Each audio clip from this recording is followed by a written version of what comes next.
521 ప్రశ్న. 521 ప్రశ్న. ఏంటది? పాతాళలోకంలో బంధించబడ్డ సాతాను ఎవరు? సాతాను ఎవరు? యోబును శోధించిన సాతాను ఎవరు? రెండు ఒకటే. సాతాన్ అంటేనే ఒకడు. సాతాన్ అంటే ఒకళ్ళు. సాతాన్లు ఎంతమంది ఉన్నారు? అంటే ఒకళ్ళే ఉన్నారు. మరి ఇంకేంటి ఇదేం ప్రశ్నలు అండి? సాతాన్లు ఎంతమంది ఉన్నారు? ఒకళ్ళే ఉన్నారు. ఒక్కోసారి ఒకడు చెప్పింది ఇంకోటికి ఇష్టం లేకపోతే ఒరే సైతాన్ అంటే ఒరే సైతాన్ అంటారు లేదా? ఆడు సైతానా? అసలైన సైతాన్ ఉన్నాడు. లేకపోతే తల్లిదండ్రులు పిల్లల్ని పని చెప్పినప్పుడు ఎంతసేపటికి చేయకపోతే ఆ పిల్లలు ఎంతసేపుకి తల్లిదండ్రులకు మాట వినకపోతే ఒక సైతాన్ ఆడు సైతానా? కాదు అంటున్నాడు అంతే. సైతాను ఒక్కడే. సాతాను ఒక్కలే ఉంటారు. ఆడెవడో చతుర్ముఖి. పరలోకంలో దేవుడు చేసిన 4 ముఖాలోడే యుద్ధంలో ఓడిపోయినందుకు ఆ 4 ముఖాలోడికి వాడినే బ్రహ్మ అంటారు హిందువులు. బ్రహ్మకి ఎన్ని ముఖాలు? 4 ముఖాలు. పరలోక రాజ్యంలో దేవుడు చతుర్ముఖుని చేశాడు. 5 చతుర్ముఖులు చేశాడు. చతుర్ముఖి అంటే 4. మొట్టమొదటి ఎద్దు ముఖము, గౌడి పక్షి ముఖము, సింహం ముఖము, మనిషి ముఖము. దాన్ని కెరూబులు అంటే కెరూబులు అంటారు.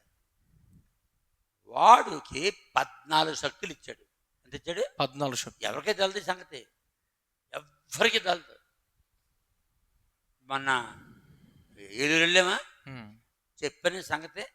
వాళ్ళు అందరు పాస్టల్ మీటింగ్ ఏమన్నారు పాస్టర్లు? ఇప్పుడు ఇంతకాలం మేము పాస్టర్లుగా పనిచేస్తున్నాం కానీ ఇప్పుడు ఇటువంటి వర్తమానం మేము ఎప్పుడు వినలేదు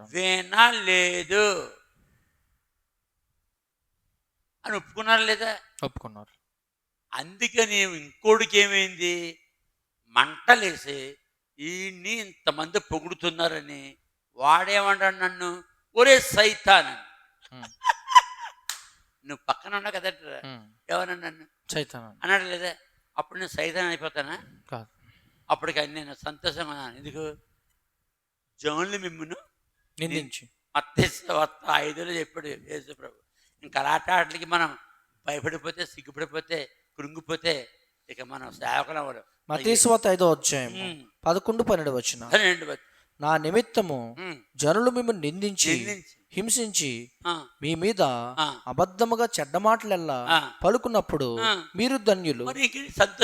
సంతోషించి ఆనందించండి. సంతోషం ఏడిసైనా సంతోషించారు. మరి ఇంకేంటి ఇలాంటి మరి అపొస్తలుల పౌలుని ఈడిసేసే రకంగా యేసు కంటే అవమానం ఎవడు పొందాడు? పొందలేదు. దేవుడే అండి. మరి బాధపడిపోయేటి అలా జరిగితే సువార్తే జరుగుతుంది. పరలోకమే. ఎంతమందిని పడకపోతే సైతాన్ పిలుతారు అంటారు. ఎంతమందిని సైతాన్ని సంబోధించినా వాళ్ళు నిజమైన సైతాన్లు కాదు. నిజమైన సైతానికి 14 శక్తులు ఉంటాయి. ఏముంటాయి? 14 శక్తులు. మన మనుషులు మానవుడు సైతాన్ అవడు అంటే మానవుడు సైతాన్ కోపం వచ్చి సైతాన్ అంటాడంతే. అసలు సైతాన్ అంటే ఏంటి? అసలోడు. వాడికి చలనం ఉండదు. వాడు ఎప్పటికీ దేవుని నమ్మడు. దేవుని మాట ఒక్కటి ఎప్పటికీ అది ఎంత నిజమైన నమ్మడు. ఆడెవడో బ్రహ్మ అంటే బ్రహ్మ చతుర్ముఖి. హెచ్కేల్ కిందము 28వ అధ్యాయం మొదటి నుండి 19 వచనాలు ఒక 100 సార్లు చదివితే అంటే ఒక 100 సార్లు చదివి కదా చదువుకెళ్ళిపోతున్నాడు, అర్థం అవట్లేదు. అక్కడ కెరూబువై దేవుడు 5 కెరూబులు చేశాడు. అందులో కెరూబుకి ఆ యెహెజ్కేలు కిందము 28వ అధ్యాయం మొదటి వచనం నుండి 19 వరకు చదివితే వచనం వరకు అక్కడ అతనికి 14 శక్తులు ఇస్తాడు. ఏమిస్తాడు? 14 శక్తులు ఇస్తున్నాడు. ఎందుకు ఇచ్చాడు? దేవుని తర్వాత అసిస్టెంట్. దేవుడు అంటే సూపరింటెండెంట్, అసలు బాస్ ఎవరు? దేవుడు. అసిస్టెంట్ వీడు ఎవడు? అభిషేకించబడిన కెరూబు. అభిషేకం పొందిన కెరూబు. 14వ వచనం. యెహెజ్కేలు గ్రంథం 28వ అధ్యాయము 14వ వచనం. ఉమ్. అభిషేకము నొందని కెరూబువై మరి ఏంటి? ఒక ఆశ్రయం దేవుడు కాబట్టి. కెరూబు అంటే 4 ముఖముల జంతువు. యెహెజ్కేలు 10:14. ఇంకా ఎలాగ వెళ్ళిపోద్ది ఇంకా. యెహెజ్కేలు గ్రంథం 10వ అధ్యాయము 14వ వచనం. కెరూబులలో ఒక్కొక్క దానికి 4 ముఖములు ఉండెను. ఎన్ని ముఖాలు ఉన్నాయి? 4 ముఖములు. ఆ 4 ముఖాలు చదువు. మొదటిది కెరూబు ముఖము, అనగా ఎద్దు ముఖము. రెండవది మానవ ముఖము, మూడవది సింహ ముఖము, నాలుగవది పక్షిరాజు ముఖము. అది ఈ 4 ముఖాలు నీ దేవుడు ఏమన్నాడు? అభిషేకించబడిన కెరూబు. ఈ 4 ముఖాలు దేవుడు ఏం చేశాడు? 14 శక్తులు ఇచ్చి అభిషేకించాడు. అభిషేకం అనేది ఎవరు జరిగించారు? సర్వలోకమందున్నటువంటి దేవుడు. ఆ దేవుడు ఎవరు? అనంత జ్ఞాని అయిన దేవుడు. ఆ దేవుడు ఎవడు? మహోన్నతుడు, మహాగణుడు, పరిశుద్ధుడు, నిత్య నివాసన దేవుడు. దేవలోకాన్ని ఏళ్ళడానికి ఒక వ్యక్తిని అభిషేకించారు. అభిషేకించే ముందు ఎన్ని ఇచ్చాడు శక్తులు? 14 శక్తులు. 14 శక్తులు. అందులో ఒకటే అభిషేకం. మళ్ళీ అన్ని కలిపి 14. ఏలూరులో చెప్పాం. ఏలూరులో 14 శక్తులు ఏలూరులో స్పష్టంగా రాసుకున్నారు. వాళ్ళు రాయించాం. వాళ్ళు ఆశ్చర్యపడిపోయి ఎప్పుడు ఇలాంటివి వినలేదంటే మేము ఏదో చెప్పుకున్నాం అంతే. ఈ లోపల ఇంకొక వ్యక్తికి కోపం వచ్చేస్తుంది. నేనేం చేయను. ఇప్పుడు నాకంటే బాగా ఇంకోటి చెప్తున్నాను అనుకో, నాకు బాధ వస్తుంది. నీ పక్కోడికి నీకంటే తక్కువ మార్కులు వచ్చాయనుకో, నిన్ను బతకనివ్వడు. ఇది మానవ స్వభావం. అంటే మానవ స్వభావం అందరికీ ఉంటుందయ్యా. ఉండదంటే మనిషి కాదు. ఉండదంటే మనిషి కాదు. ఎందుకు? వాడు మంచి చెడ్డల తినిచ్చే వృక్షఫలం తిన్నా వాళ్ళకి పుట్టాడు. వాళ్ళలో మంచి ఉంటుంది, చెడు ఉంటుంది. ఈ రెండు ఎప్పటికీ పావు. అందుకనే మంచోళ్ళు చెడ్డ పనులు చేస్తారు, ఎప్పటికైనా చెడ్డోళ్ళు మంచి పనులు చేస్తారు. చచ్చేటప్పటికి చెడ్డ పనులన్నీ పక్క పెట్టి మంచిగా జీవితే మోక్షం, లేకపోతే నరకన పోతాడు. అందుకనే చనిపోయే క్షణం వరకు ఇస్తాడు దేవుడు. ఏంటి? టైం.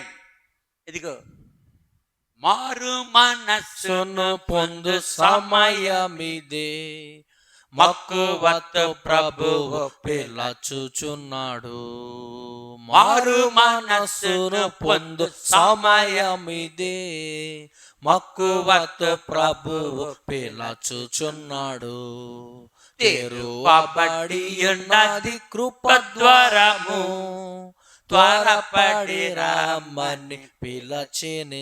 మారు మనసు అన్నది ఒక్కసారే పొందడం కాదు, ఎన్నిసార్లు పొందాలి. ఇదిగో నువ్వు మంచి వ్యక్తివే, తెలియకుండా నీకేమొస్తాయి? చెడుగు వచ్చిందంట. కంటి చూపుతో, చెవి వినికిడి ద్వారా, నోటి మాట ద్వారా, చేష్టల ద్వారా, తలంపుల ద్వారా చెడుగు వచ్చేస్తుంది. అందుకనే ప్రతి వాడును తనకు తాను పరీక్షించుకుని వెళ్ళిన అలాగ చేసి ఆరోగ్యం తిని ఆ పాత్రలోంచి త్రాగాలి.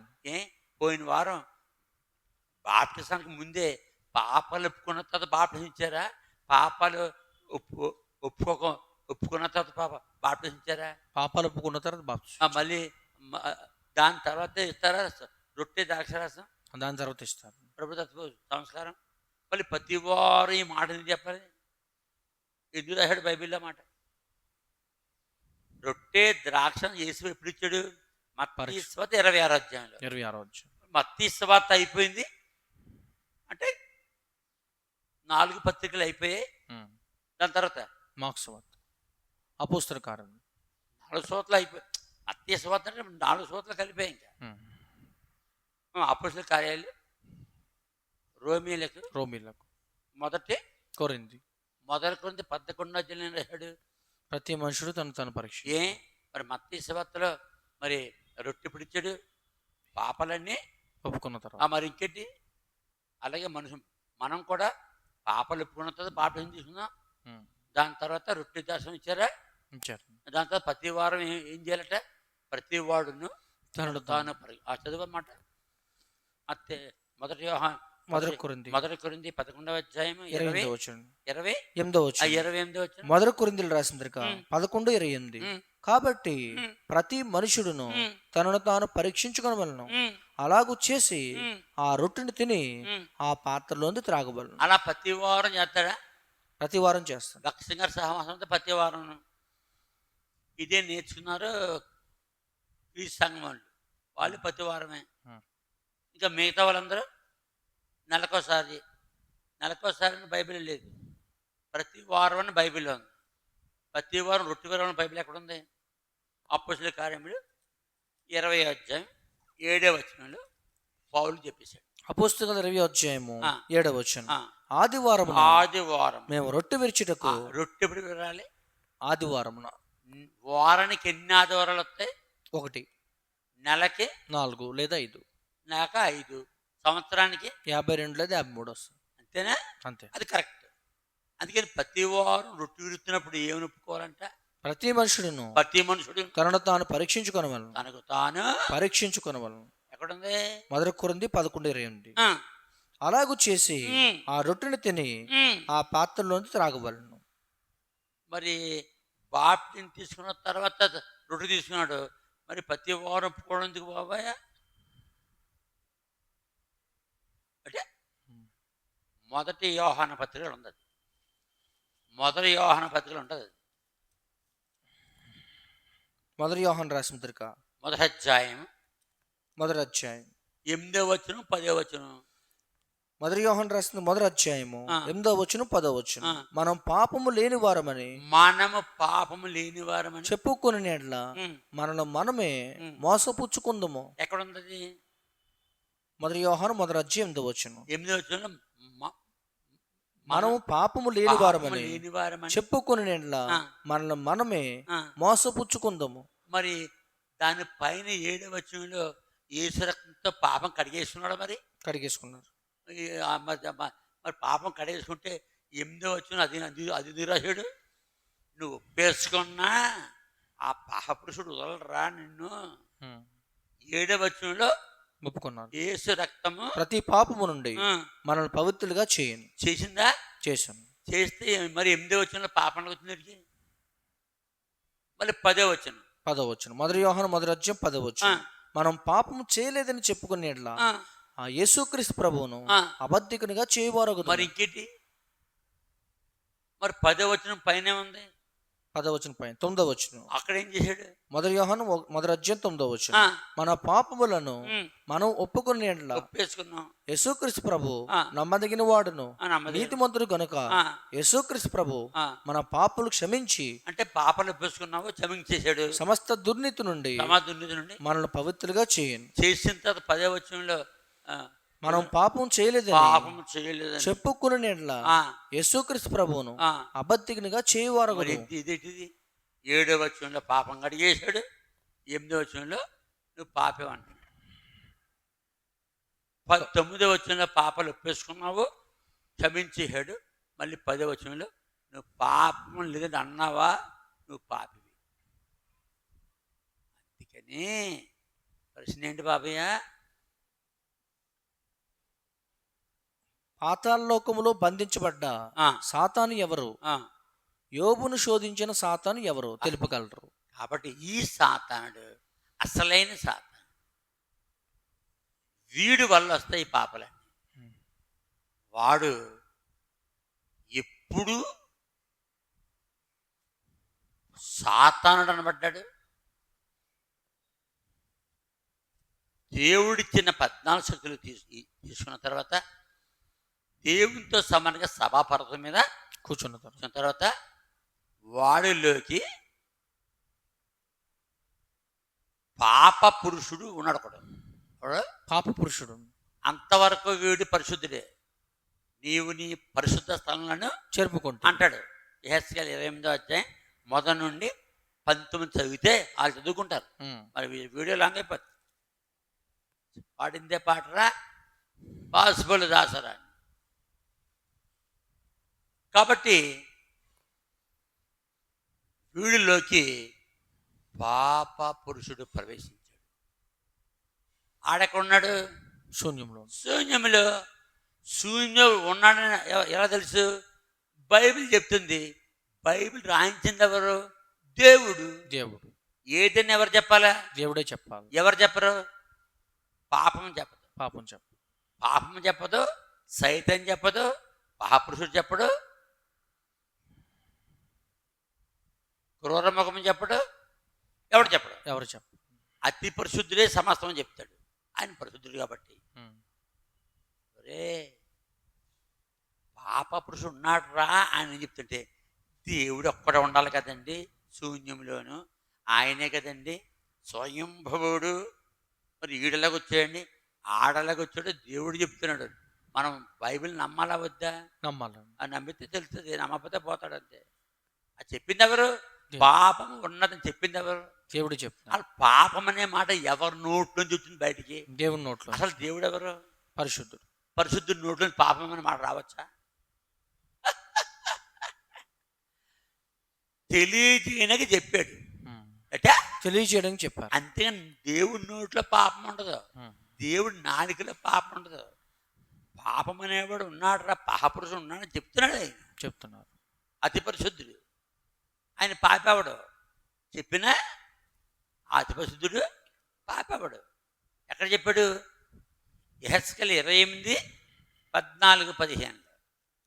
యెహెజ్కేలు గ్రంథం 28వ అధ్యాయము 14, 15 వచనాలు. అభిషేకమునందుని కెరూబువై ఒక ఆశ్రయముగా నీవు ఉంటివి. అందుకే నేను నిన్ను నియమించితిని. అందుకే నియమించాడు కెరూబుని. అతను పరిశుద్ధుడు. దేవునికి ప్రతిష్ఠించబడిన పర్వతం మీద నీ ఉంటివి. మరి ఎంత ఘనత ఇచ్చాడు అతనికి! ఆ 4 ముఖాలోడికి, ఆ ఎద్దు ముఖము, ఆ గరుడ పక్షి ముఖం, సింహం ముఖము, ఆ సింహం ముఖం, మనిషి ముఖం, ఆ మనిషి ముఖం ఎంత హైలైట్ చేస్తాడండి. ఎక్కడ పెట్టాడు? దేవునికి ప్రతిష్ఠించబడిన పర్వతం మీద నీవు ఉంటివి. ఆ పర్వతం ఎవరిది? దేవునిది, ఆయనది.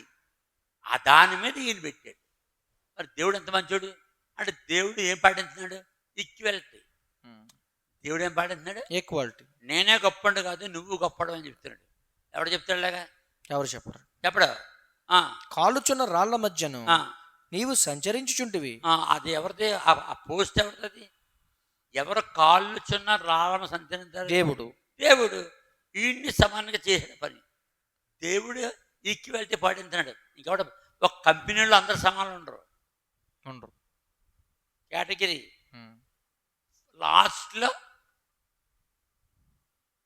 క్లాస్ 4 అంటే క్లాస్ 4 ఆడ కింద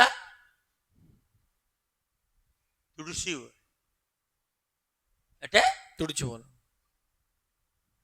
ఇంకా ఆడ కింద ఎవడ ఉండే. తుడిసివు అంటే ఏంటి? చాలా నీచమని పోస్ట్. అది తుక్కులు ఎత్తాలి, పడేయాలి. ఎంత నీచమైందన్న వాళ్ళు క్లీన్ చేయాలి. క్లాస్ 4 బెల్ల కొడుతూ వస్తాడు. ఫైల్ ఏదిరా? ఫైల్ తీసుకెళ్తాడు.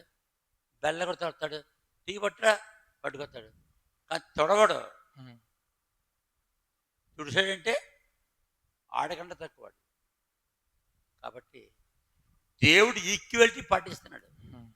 అందుకే దేవుడు అన్నారు ఆయన. అంటే దేవుడికి స్వార్థము లేదు. అంటే స్వార్థం అంటే ఈక్వాలిటీ ఉండదు. అందుకని దేవుడు అయ్యాడు ఆయన. నీవు నియమించబడిన దినం మొదలుకొని అది పాపముని ఎందుకు కనబడ వరకు, అదిగా పాపము ఎప్పుడు ఎక్కడ కనబడింది? దేవలోకములో. ఎవరిలో కనపడింది? అభిషేకించబడిన కెరూబులో. అభిషేకం కెరూబులో. అప్పుడు వాడు ఎవడు? పరిశుద్ధుడా అపరిశుద్ధుడా? ఇప్పటికి పరిశుద్ధుడే. వాడు పరిశుద్ధుడు. పరిశుద్ధుల్లో ఏం కనపడింది? పాపముని ఎందుకు పాపం కనపడింది. అది ఎవరికి తెలిసింది? దేవునికి. ఎవరికి తెలలేదు? ఈ అభిషేకించిన అభిషేకం కెరూబుకి తెలదు. జ్వరం వచ్చింది మనకి, ఎవరికి తెలదు? వాడికి తెలదు. ఎవరు తెలుస్తుంది? డాక్టర్ తెలుస్తుంది. నాకేం తినబుద్ధి ఎత్తలేదండి, నిద్ర పట్టడం లేదండి అని. కానీ మొట్టమొదటి ఏం చేస్తాడు డాక్టర్? చెయ్యి పట్టుకొని చూస్తాడు. అంటే చెయ్యి పట్టుకొని చూస్తాడు. దాని తర్వాత నాలుకే, దాని తర్వాత చెవుల్లో పెట్టుకుని ఇలాగ అది దాన్ని ఏమంటారు? స్టెథోస్కోప్. దాని తర్వాత ఎక్స్రేలు రాస్తాడు, బ్లడ్ టెస్ట్ చేస్తాడు. మొట్టమొదటి ఏం చేస్తాడు? మొట్టమొదటి చేయి పట్టుకుంటాడు. ఎవరిని? రోగి. మొట్టమొదటి చేయి పట్టుకున్న తర్వాత మిగతా అప్పుడు తెలుస్తుంది వీడికి, వీడికి ఏ రోగం ఉందో. అంటే రోగం ఎవరికి వచ్చిందో ఏ రోగమో తెలదు. ఉన్నాడు అక్కడ డాక్టర్. అదే దేవుడు. భూలోకంలో మనిషిడు, పరలోకంలో దేవుడు. ఆయన అనంత జ్ఞాని.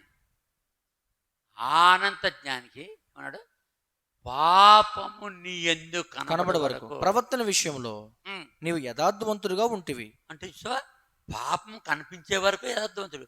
కనిపించింది, వాడు ఏమైపోయాడు? యథార్థత కోల్పోయాడు. యథార్థత కోల్పోయాడు.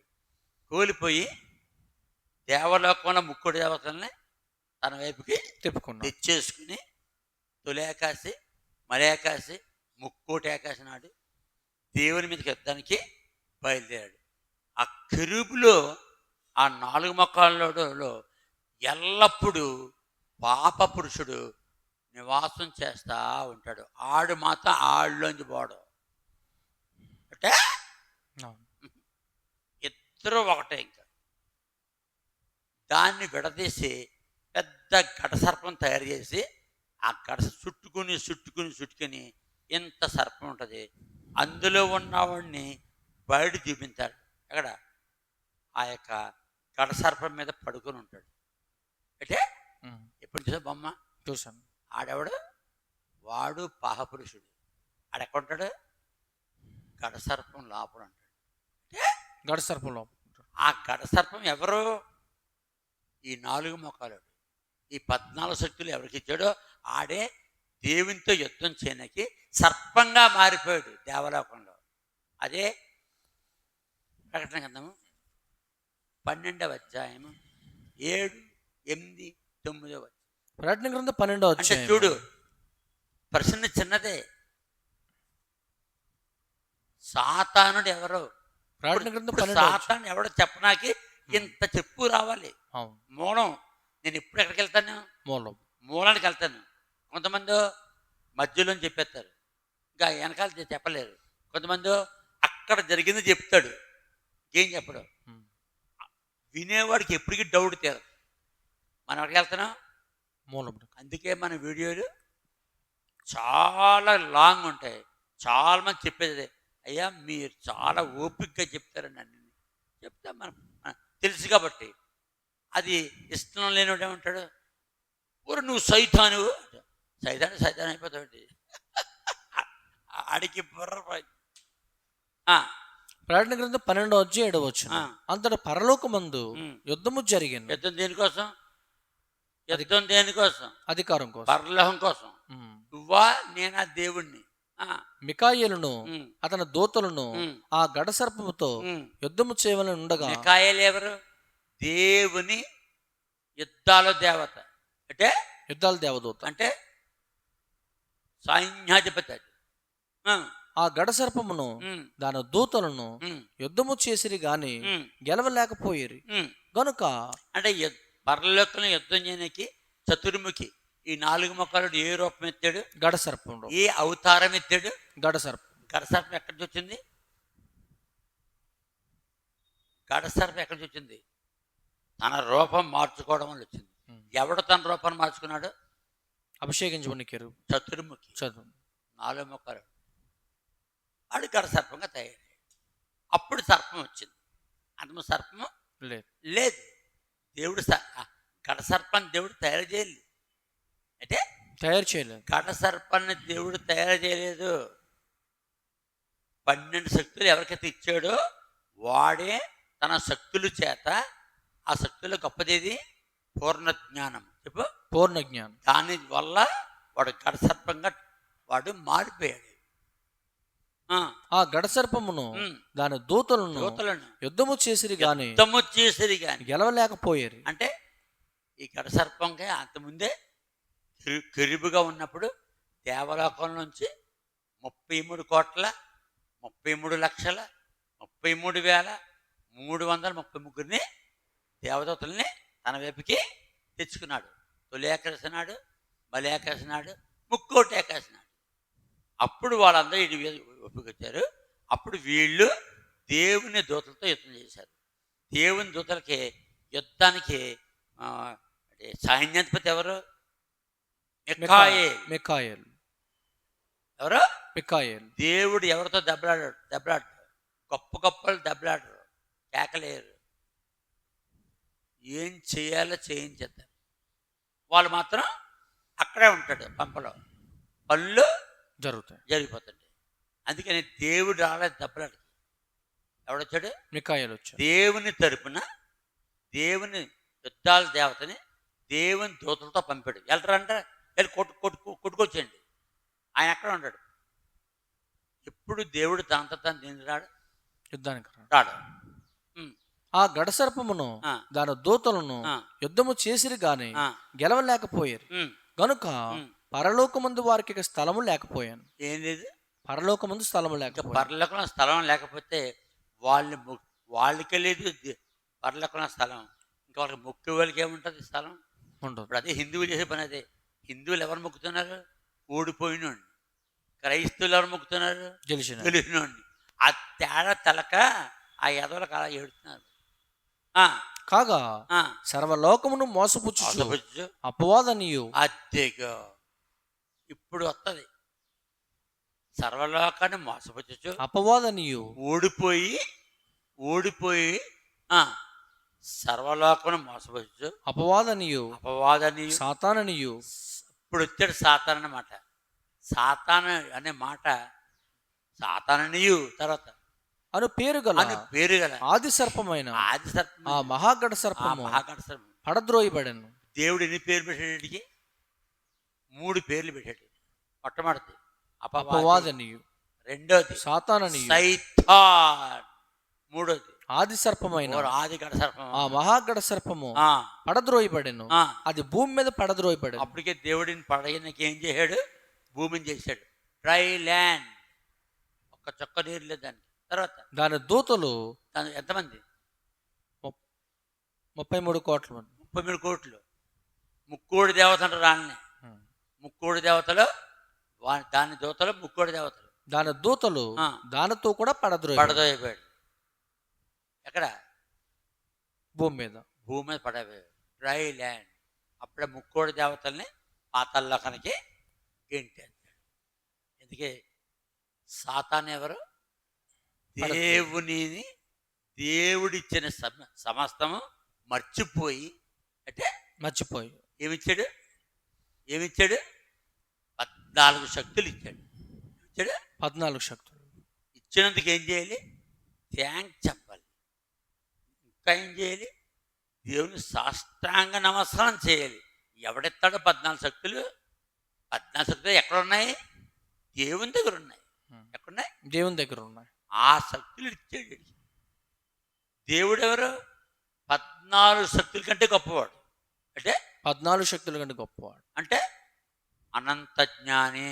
ఏ జ్ఞాని? అనంత జ్ఞాని. మొదటి సమూయేలు 3వ అధ్యాయం 3వ వచనం. మొదటి సమూయేలు 3వ అధ్యాయం 3వ వచనం. మొదటి సమూయేలు 2వ అధ్యాయము 3వ వచనం. సారీ, 2వ అధ్యాయం 3వ వచనం. యెహోవా అనంత జ్ఞానికు దేవుడు. అది వీడు పూర్ణ జ్ఞానం ఇచ్చాడు. అంతే. ఆయన అనంత జ్ఞానం. ఇంత జ్ఞానం ఇచ్చినందుకు దేవునికి ఏం చేయాలి? నమస్కారం చేస్తే లోపల ఉండాలి. ఎదిరింత ఏమవుద్ది? భూమి తోసాడు. వాడిని వెంబడించిన ముక్కోడి దేవతల్ని పాతాళలోకానికి గెంటేశాడు. 2వ పేతురు 2వ అధ్యాయం 4వ వచనం. ఇదంతా చెప్పుదాం. సగం చెప్పాము, ఇంకా సగం చెప్పిన టైం లేదు. ఎక్కడ? 2 పేతురు రాసిన 2వ అధ్యాయం 4వ వచనం. ఏలూరులో చెప్పాము. ఇది దేవదూతలు పాపం చేసినప్పుడు దేవుడు వారిని విడిచిపెట్టక పాతాళలోకమందలి కటిక చీకటి గల బిలములో త్రోసి తీర్పునకు కావల్లో ఉంచబడుటకు వారిని అప్పగించాను. కాబట్టి ఈ ముక్కోడి దేవతలకి బాసు పేరు సాతాను. చెప్పు, సాతాను. ఆ సాతానులు ఎంతమంది? ఒక్కలే, ఓన్లీ వన్. కానీ కోపం వస్తే ఎవరిని పడతాను మనం ఏమంటాం? సాతాను అంటాం. సాతాన్ని ఎవరిని అంటాం చెప్పు? మనుషులనా, లేకపోతే కుక్కలనా, జంతువులనా, పక్షులనా, కీటకాలనా, చేపలనా? మనుషులే అంటారు. అయితే సాతాను అయిపోతాడేంటి? అవడం. సాతాను అవ్వాలంటే 14 శక్తులు ఉండాలి. వాళ్ళకి పాప పురుషుడు ప్రవేశిస్తే అప్పుడు వాడు సాతాను అవుతాడు. మనిషి ఎవరు? దేవుని ఆత్మ, దేవుని స్వరూపము, దేవుని ఆకారం. ఎవరు? మనుషుడు. బైబిల్ ఇన్ని సంవత్సరాలకు అర్థమైంది నాకు. ఆయన తయారు అయ్యాడు కాబట్టి. ఇలాంటి విషయాలు తెలియని వాళ్ళకి వీడికే ఇవన్నీ తెలియాలా అని చెప్పేసి నన్నేమంటున్నారు? చెప్పరా, నన్నేమంటున్నారు? సాతాను. వాళ్ళకేం తెలుసు? ఎందుకు అంటున్నారు చెప్పు? ఇన్ని సంగతులు తెలియలేదు కాబట్టి తెలిసిన ఏమంటే సరిపోద్ది? సాతాను అంట. ఆడు గెలిచినాడు. సాతాను అయిపోతాను నేను ఆడేది. కాబట్టి యోబు దగ్గరికి వచ్చినవాడు సాతాను, పాతాళలోకంలో పాతాళం బంధి సాతానుడు ఒకడే. ఇప్పుడు యోబు గ్రంథం 1వ అధ్యాయం. యోబు గ్రంథం 1వ అధ్యాయం 6వ వచనం. దేవదూతలు యెహోవా సన్నిధిని నిలుచుటకే వచ్చిన దినము ఒకటి తటస్థించాను. ఆ దినమున అపవాది అగుబాడు. అపవాది అంటే సాతాను. సాతాను. 2వ అధ్యాయం 2వ వచనం. యోబు గ్రంథం 2వ అధ్యాయము 1వ వచనం. దేవదూతలు యెహోవా సన్నిధిని నిలుచుటకే వచ్చిన మరి ఒక దినము తటస్థించగా వారితో కూడా అపవాది యెహోవా సన్నిధిని నిలుచుటకే వచ్చెను. అపవాది అనే మాట ఎక్కడ పెట్టాడు? ఓడిపోయిన తర్వాత పెట్టాడు. అపవాదనియు సాతాననియు పేరు గల ఆది సర్పం. అంటే 3 పేర్లు ఒకటికే. ఇదే మాట ఏ ఉదిరికి వచ్చినటువంటి సైతాను, ఇంకా పాతాళలోకంలో బంధించబడిన సైతాను. అంతకుముందు ఇంకోటి ఉంది. మత్తయి సువార్త 4వ అధ్యాయంలో యేసు దగ్గరికి వచ్చిన వాడు కూడా ఇదే. ఇది రాయలేదు. మత్తయి 4వ అధ్యాయము 1వ వచనం. అప్పుడు యేసు అపవాది చేత శోధించబట్టకు ఆత్మ వలన అరణ్యమునకు కొనుపోబడెను. అపవాదంటే సాతాను. అక్కడే 10వ వచనం అంటాడు చూడు. అపవాది అంట ఆయన సాతానా పొమ్మని. మత్తయి 4:10. యేసు వానితో సాతానా పొమ్ము, సాతానా పొమ్ము, ప్రభువైన నీ దేవునికి మొక్కి ఆయన మాత్రమే సేవించవలను, ఆయన మాత్రమే సేవించవలను అని వ్రాయబడి ఉన్నదన్ను. ఇక్కడున్న ఇన్ని చోట్ల చెప్పిన సైతాన్ కూడా ఒకటే. అపవాదన్న, సాతానన్న, ఆది ఘట సర్పము. అంటే ఆది ఘట సర్పం అంటే ఆదిశేషుడు. అంటే ఆదిశేషుడు అన్న ఒకటే. ప్రకటన గ్రంథం 20వ అధ్యాయం 1వ వచనం. ప్రకటన గ్రంథం 20వ అధ్యాయం 1వ వచనం. మరియు పెద్ద సంఖ్యలను చేతబట్టుకుని అగాధి యొక్క తాళపు చెవి గల ఒక దేవదూత పరలోకం నుండి దిగి వచ్చేట చూచితిని.